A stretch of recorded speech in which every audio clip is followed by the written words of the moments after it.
അർജന്റീനയിലും ചിലിയിലും വൻ ഭൂചലനം. ഭൂചലനത്തിന് പിന്നാലെ ചിലെ ഭരണകൂടം സുനാമി മുന്നറിയിപ്പ് പുറപ്പെടുവിച്ചു. പ്രദേശത്തു നിന്നും ജനങ്ങളെ ഒഴിപ്പിക്കുകയാണ്.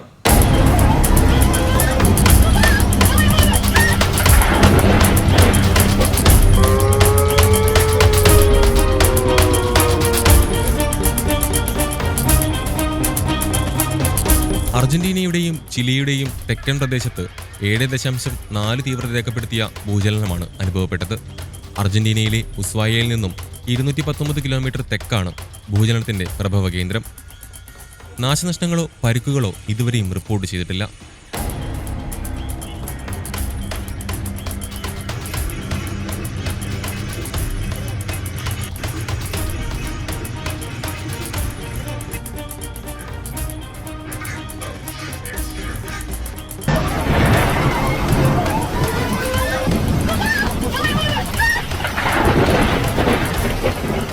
വെള്ളിയാഴ്ച പ്രാദേശിക സമയം രാവിലെ 9:45 ഭൂചലനമുണ്ടായത്. ഇതേ തുടർന്ന് ചിലിയിൽ സുനാമി മുന്നറിയിപ്പ് പുറപ്പെടുവിച്ചു. രാജ്യത്തെ തീരമേഖലയായ മഗലനീസിൽ നിന്നും ജനങ്ങളെ ഒഴിപ്പിച്ചുകൊണ്ടിരിക്കുകയാണ്. ദുരന്ത നിവാരണ സേനയുടെ മുന്നറിയിപ്പിനെ തുടർന്ന് ജനങ്ങളോട് മഗലനീസിൽ നിന്നും സമീപപ്രദേശങ്ങളിൽ നിന്നും മാറി താമസിക്കാൻ ചിലി പ്രസിഡന്റ് ഗബ്രിയേൽ ബോറിക് അഭ്യർത്ഥിച്ചു. ഭൂകമ്പങ്ങൾ ഏറ്റവും കൂടുതൽ ബാധിക്കുന്ന രാജ്യങ്ങളിലൊന്നാണ് ചിലി. 3 ടെക്ടോണിക് പ്ലേറ്റുകൾ അതിന്റെ അതിർത്തിയിൽ ഒത്തുചേരുന്നുണ്ട്. നാസ്ക, ദക്ഷിണ അമേരിക്കൻ, അന്റാർട്ടിക് എന്നീ പ്ലേറ്റുകളാണിത്.